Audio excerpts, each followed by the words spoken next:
When the king of Egypt heard that the Israelites had finally left, he and his officials changed their minds and said, "Look what we have done! We have let them get away, and they will no longer be our slaves!"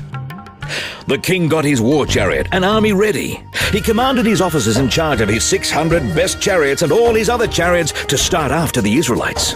The Lord made the king so stubborn that he went after them, even though the Israelites proudly went on their way. But the king's horses and chariots and soldiers caught up with them while they were camping by the Red Sea, near Pi-hahiroth and Baal-zephon. When the Israelites saw the king coming with his army, they were frightened and begged the Lord for help. They also complained to Moses. "Wasn't there enough room in Egypt to bury us? Is that why you brought us out here to die in the desert?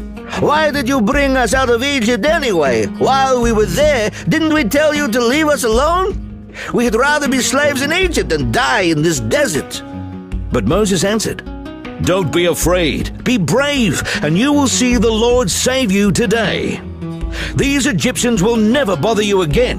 The Lord will fight for you, and you won't have to do a thing." The Lord said to Moses, "Why do you keep calling out to me for help? Tell the Israelites to move forward, then hold your walking stick over the sea.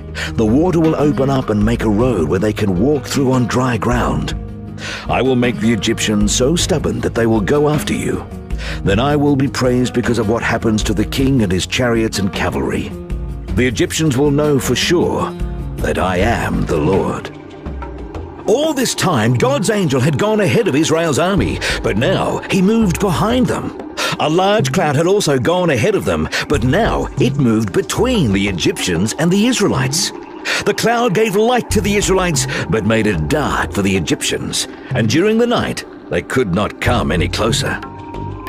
Moses stretched his arm over the sea, and the Lord sent a strong east wind that blew all night until there was dry land where the water had been. The sea opened up, and the Israelites walked through on dry land with a wall of water on each side. The Egyptian chariots and cavalry went after them, but before daylight, the Lord looked down at the Egyptian army from the fiery cloud and made them panic. The chariot wheels got stuck, and it was hard for them to move. So the Egyptians said to one another, "Let's leave these people alone. The Lord is on their side and is fighting against us." The Lord told Moses, "Stretch out your arm toward the sea. The water will cover the Egyptians and their cavalry and chariots." Moses stretched out his arm, and at daybreak the water rushed toward the Egyptians. They tried to run away, but the Lord drowned them in the sea. The water came and covered the chariots and cavalry and the whole Egyptian army that had followed the Israelites into the sea. Not one of them was left alive. But the sea had made a wall of water on each side of the Israelites, so they walked through on dry land. On that day, when the Israelites saw the bodies of the Egyptians washed up on the shore, they knew that the Lord had saved them. Because of the mighty power he had used against the Egyptians, the Israelites worshipped him and trusted him and his servant Moses.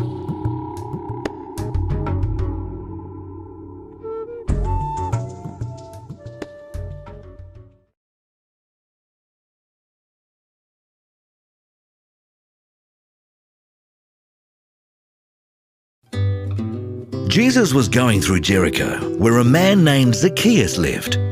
He was in charge of collecting taxes and was very rich. Jesus was heading his way,